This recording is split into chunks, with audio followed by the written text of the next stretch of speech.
Yep, they're coming in. No. There's two attendees now.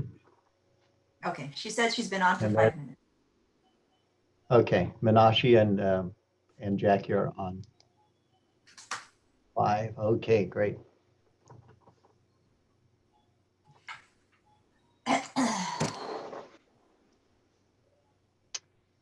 All right, let me start the recording and we'll be ready to go. And okay.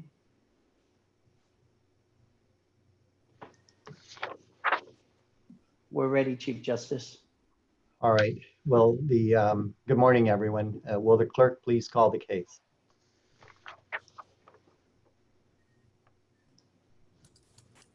This is Supreme Court virtual promulgation hearing concerning the adoption of the Guam rules for disciplinary enforcement and disciplinary proceedings. The panel consists of Chief Justice F. Philip Carbolito, Justice Robert J. Torres, and Justice Catherine A. Merriman. Here to present the rules is the Clerk of Court, Hannah Gutierrez Arroyo. Thank you. We have two groups in the webinar this morning. The panelists, which consists of the 3 justices and the person presenting. This group will be in the virtual courtroom. The second group are the attendees who signed up to present at the virtual hearing. These are certain members of the Guam Bar Association. The attendees are held in the virtual gallery. The attendees are all muted and cannot be seen at the outset. When it is time for you to speak, you will be promoted from attendee to panelist, one by one. After you are done speaking, you will be moved back to the virtual gallery.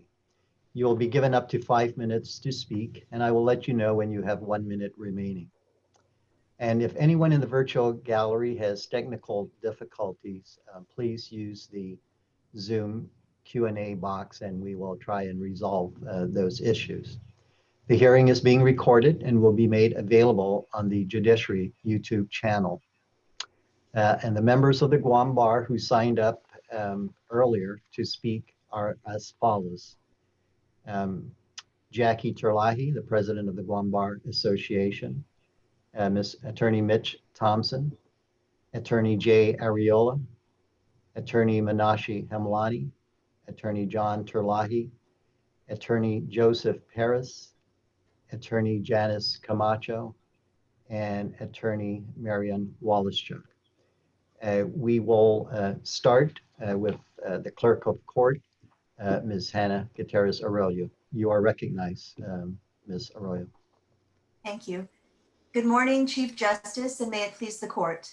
The Supreme Court Subcommittee on Attorney Discipline met extensively over the past few years to assess the general structure and the overall operations of Guam's attorney discipline system, using as our guide the American Bar Association Model Rules for Lawyer Disciplinary Enforcement, as they existed in mid-2015.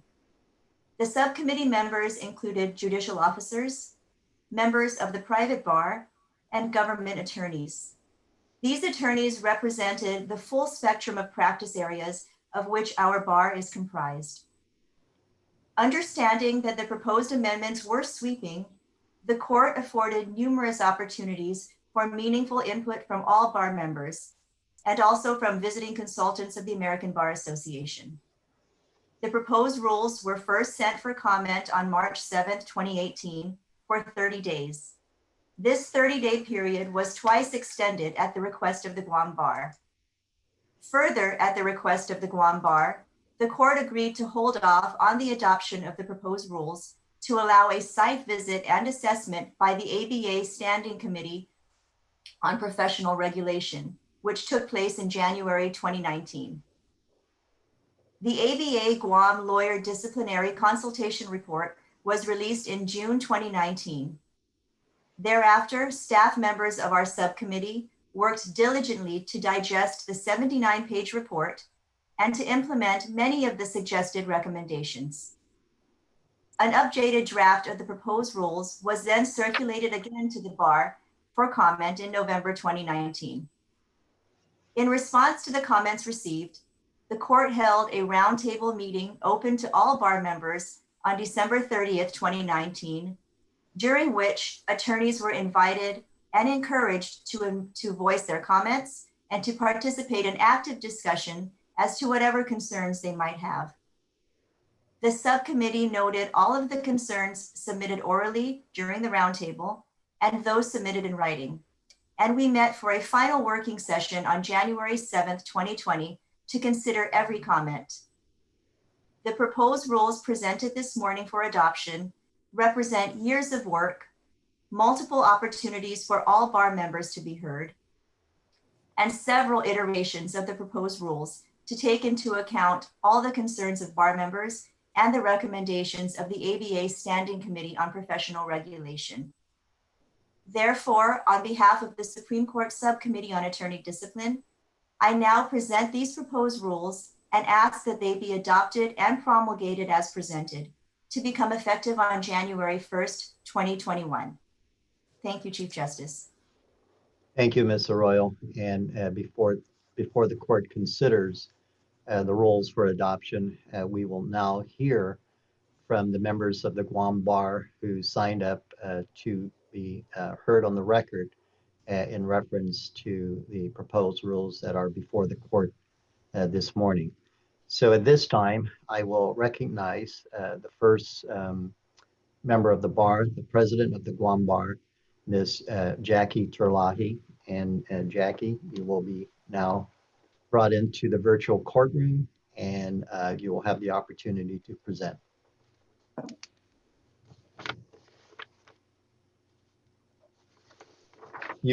Jackie, you need to unmute yourself, and then you are recognized. Okay, thank you very much. I have now unmuted. Thank you, Chief Justice, Justice Torres, and Justice Merriman. I am speaking on behalf of the Board of Governors that is made up of the members in terms of presentation today. I will be the only person speaking unless they are requesting additional time to speak, but that would be for Jay Arreola, Meenakshi Hemlani, John Terlahi, Joseph Perez, and Janice Camacho. I read to the court a resolution unanimously adopted by the Board of Governors. Relative to the adoption of the new Guam rules of lawyer disciplinary enforcement and disability proceedings. On this 17th day of July 2020, we, the undersigned, being all the members of the Board of Governors of the Guam Bar Association, pursuant to the Guam Business Corporation Act and pursuant to the powers granted to the Board of Governors by the rules and bylaws of the corporation, hereby adopt the following. Whereas on July 8, 2020, a notice on promulgation order number 20-00201 was sent to all members of the Guam Bar Association for the promulgation hearing scheduled via Zoom on July 20, 2020 for the adoption of the new Guam rules of lawyer disciplinary enforcement and disability proceedings. Whereas on July 15, 2020, notice was sent via email to the Guam Bar Association members indicating the document outlining the new Guam rules of lawyer disciplinary enforcement and disability proceedings was available on the Judiciary of Guam website. Whereas in anticipation of the promulgation hearing, the GBA Board of Governors submitted its request to participate during the hearing in order to lodge its formal objection to the proposed rules. And whereas the proposed rules, if approved by the court, will be effective January 1st, 2021. Now, therefore, be it resolved, the Guam Bar Association Board of Governors oppose the proposed rules as they purport to address problems within the current attorney disciplinary rules, which have yet to be identified, and impose an additional and unnecessary layer of government bureaucracy for the judiciary to oversee and fund.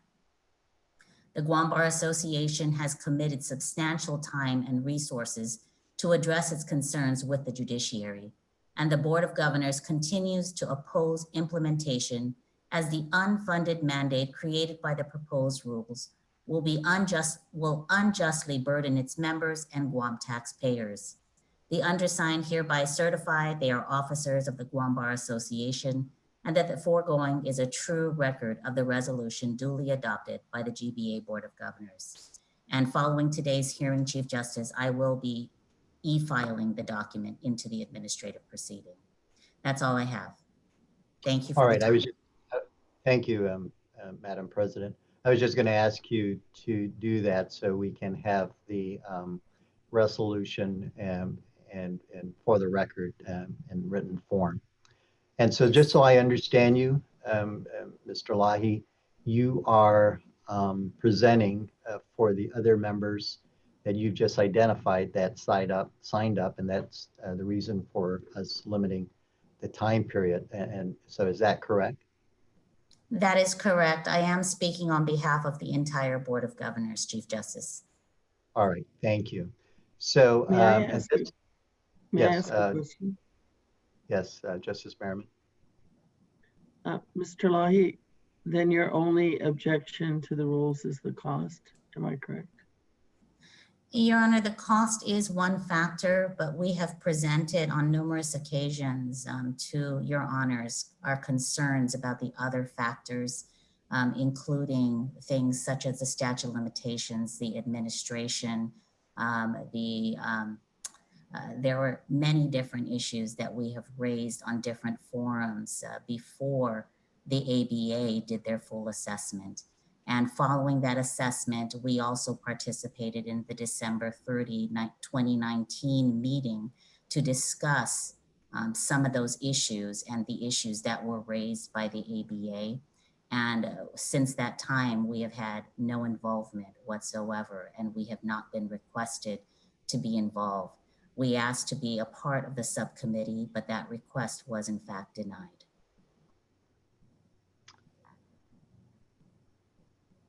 Any But you other? choose not to articulate any of the other reasons today. No, Your Honor, we have spent substantial time, and I've been informed that Your Honors have decided to promulgate the disciplinary rules. And those rules in its final format were posted to the website and provided to our bar on July 15th. In fact, the entirety of the rules were not in fact posted. There is a significant appendix, which is approximately another 20 pages long, that was not provided as part of that process.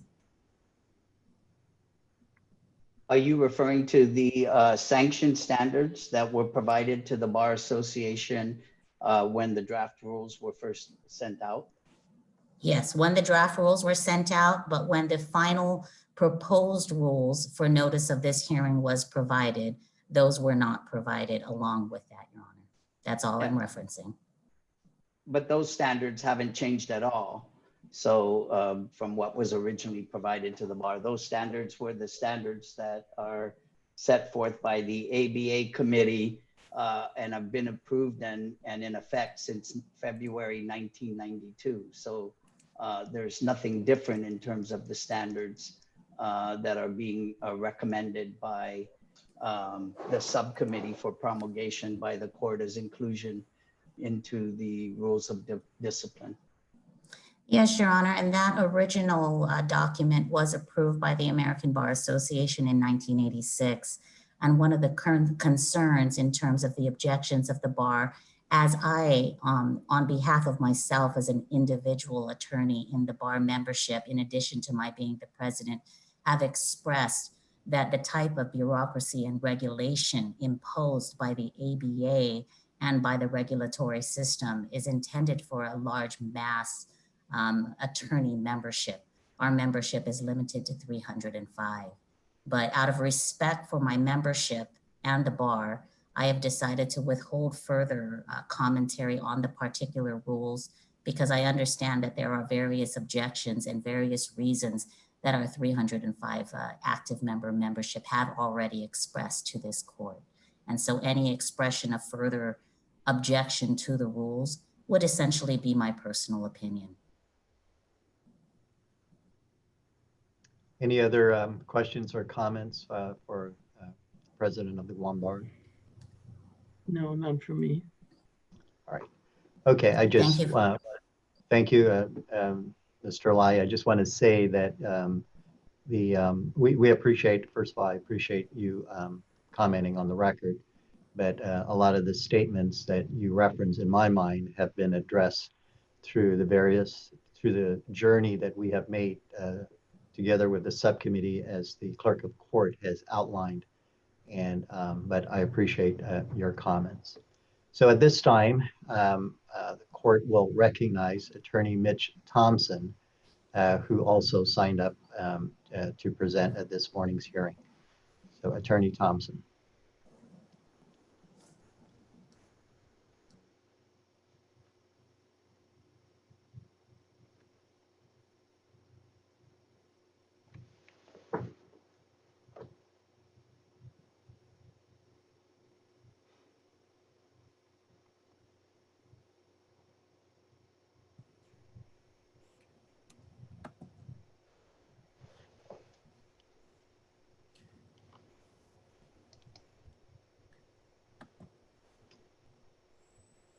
Okay. All right, Mr. Thompson, we can see you. You're now in the virtual courtroom, and I see you have unmuted yourself, so you are recognized. Thank you, Mr. Chief Justice and members of the court. I have previously submitted written comments in support of the proposed new rules, and I don't propose to reiterate those comments in length. I do think that the new rules bring the Guam disciplinary proceeding rules up to date in a number of ways. And the two most important ones are to make at least partially the disciplinary process much more open to the public. That is following the filing of formal charges, and that brings the disciplinary process for attorneys in line with the disciplinary process for all other Guam professionals, including Guam jurists. And I think that's a good thing. I'd also like to note that the new rules take the Guam Bar Association out of the disciplinary process. As I've noted previously, the ABA in their comment to Rule 2 of their model rules stresses the importance of separating the state or local bar association from the disciplinary process. I think that given the events over the past few years, the wisdom of the ABA's comment has become apparent, and I ask the court to adopt the proposed new rules. I'd be happy to answer any questions should members of the court have any. Thank you. Justice Torres, do you have any questions for Mr. Thompson? You're muted, Justice Torres. Yeah, I have no questions for Mr. Thompson right now, Chief Justice. Justice Merriman? I do not have any questions. Thank you. All right. Chief Thank you, Justice, Attorney. Attorney Ariola is also asking to speak. So we just got Okay. a message. All right. Okay. Thank you, Mr. Thompson. And you are now going to be placed back in the virtual gallery. And at this time, we will bring up Attorney Jay Ariola.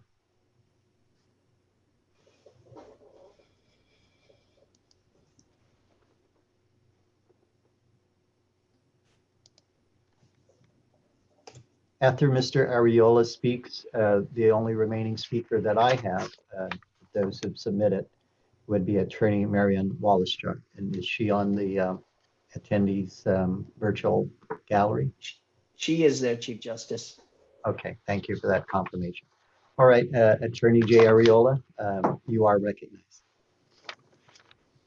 Thank you, Mr. Chief Justice, Justice Torres, and Justice Merriman.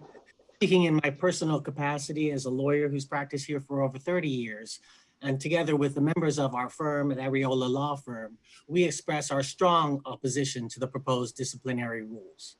Attorney Anita Ariola has submitted to the committee a number of objections and reasons and legal authorities on the rules, and we would submit on all of those objections. Justice Merriman is asking if the cost was the only reason members of the bar were opposing these rules.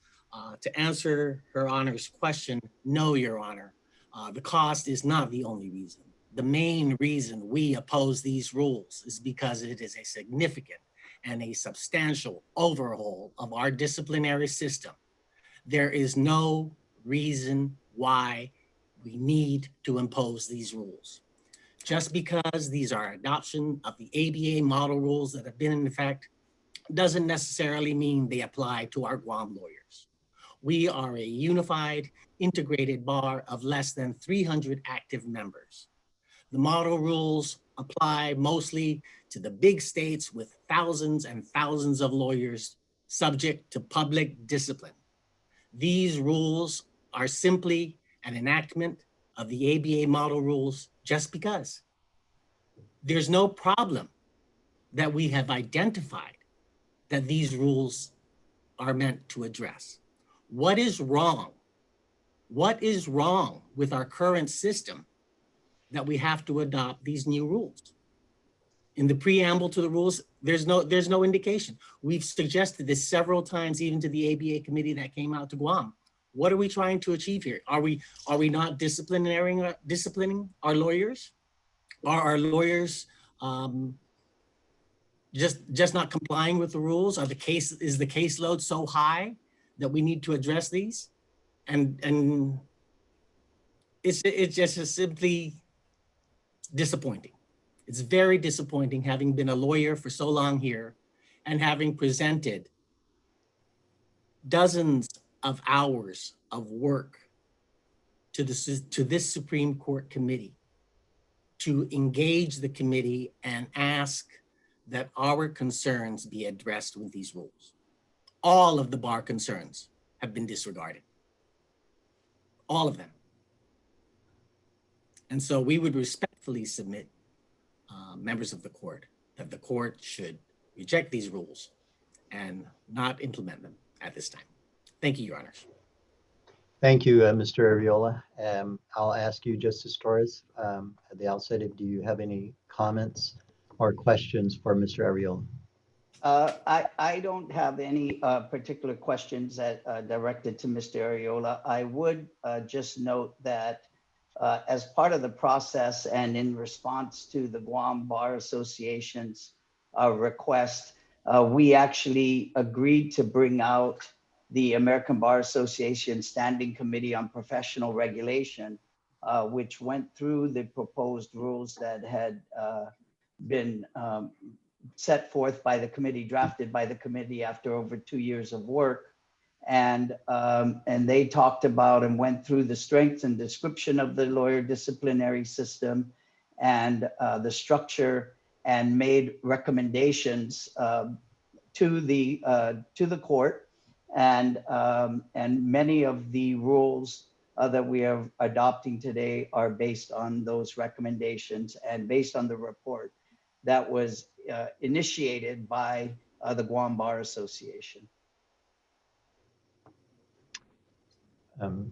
Justice Merriman? I have no questions, thank you.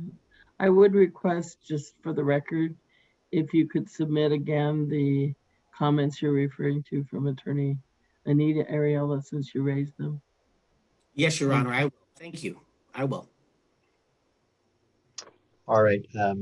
Thank you, Attorney Arreola, for taking the time and presenting your concerns and comments. At this time, the court will recognize Attorney Marian Wallace-Chuck.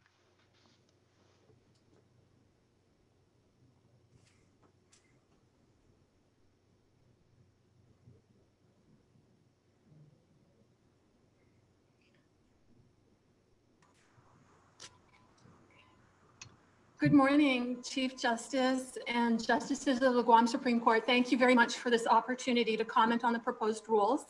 I'm here speaking as a member of the bar on behalf of myself.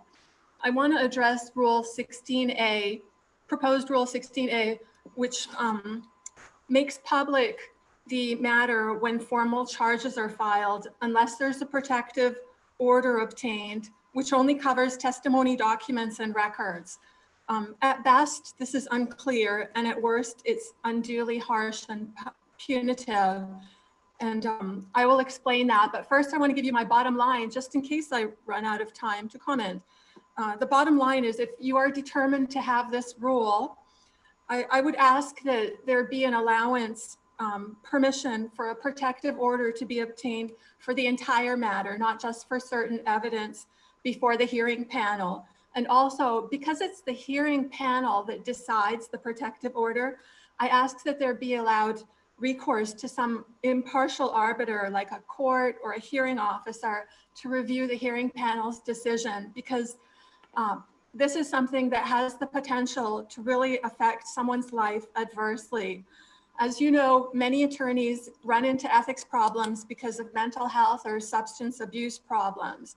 We do not in Guam have an ethics hotline. We do not have an advisory service. We do not have a lawyer's assistance program. We don't have a bar journal where you can write in and ask for advice, or where certain opinions are published. When you look at the ABA website, they will note that 50 states and the District of Columbia and the US Virgin Islands and Puerto Rico all have lawyers assistance programs.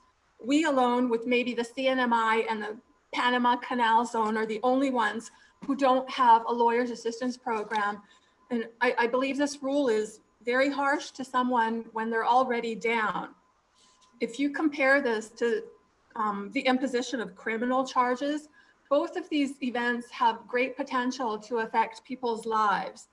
But when there's criminal charges being imposed, you have the police involved, the prosecutors, magistrate judge, a grand jury. There are at least 20 people involved. Under Rule 3, the investigative panel quorum is 4 people. So 4 people could make a decision that could irreparably harm an attorney's life. So in conclusion, I'm asking that you amend this rule, because our jurisdiction is very different from everybody else's, to allow the entire matter to be sealed and for there to be recourse to an impartial arbiter. Thank you. Thank you, Ms. Wallace-Chuck. Although your oral presentation is part of the record and we have transcripts, I would request that if you could reduce your presentation to writing and submit that with the court. That would be very helpful for the court to make sure that we properly understand and address, if we haven't already, your concerns. I will do that, Your Honor. Thank you. And if you just hold on and let me ask if Justice Torres has any comments or questions for Ms. Wallace-Chuck. I just have a brief comment, Chief Justice, and that is Ms. Wallace-Chuck, I agree with you that we do need a lawyer assistance program, and I think it's important that the Guam Bar take the initiative, and I think all members of the court would support wholeheartedly any efforts to try to establish a lawyer assistance program on Guam. And Justice Merriman, do you have any questions or comments for Ms. Wallace-Chuck? If I may, yes. Subsection B of Rule 16 provides that if it's disability type of proceeding, that all the matters remain confidential. So I'm just asking what type of case you envision that wouldn't be covered by, given your comments, what type of case you envision would not, if someone has a disability, how that would become public. And it's just the way the rule is written, Your Honor. When you look at 16A and 16E, it says testimony, records, and documents. It doesn't say the entire matter. I think it needs to be clearer so that the entire matter can be sealed. Also, there's no provision for recourse to an impartial arbiter once the hearing panel makes a decision.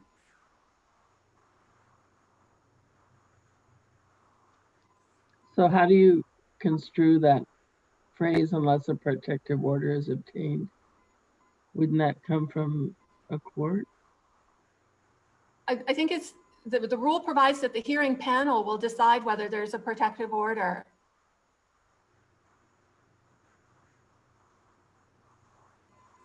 Okay, then I would appreciate it as well if you have any suggested language that you also submit that.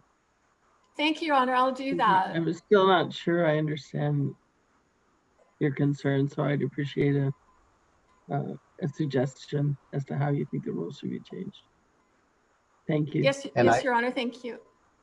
And I would just, Ms. Wallachuk, encourage you to sign up for the Guam Bar annual meeting. I have a little part in that, and I will address the lawyer assistance program that you first articulated back in January as the topic of my remarks before the Guam Bar. Thank you, Your Honor. I am, of course, going to sign up for that. Thank you. And thank you for your comments, and we will examine your comments with the current language, and we'll address your concerns. Thank you, Ms. Wallachuk. Thank you. So that now concludes in reference to all the speakers that have signed up, and so the court will consider the various comments that have been made, and the court will take the matter under advisement. And so if there are no other comments from any of the members of the court, this court will, are there any comments? My Okay. only comment is if you could give the people who wish to submit documents some kind of deadline to do that. Maybe a week Yes, or and something like that. okay, I will agree with that suggestion, Justice Merriman, and we will get them until the end of the week, Friday. What today is now Monday. And we will get them until the end of the week to present their oral comments in pleading form with the court. And then we will address the matter afterwards and issue our decision in reference to the proposed promulgation order. With that, if there are no other comments, the court then will be adjourned. And thank you, everyone, for your participation. Thank Court you. is adjourned. Thank you.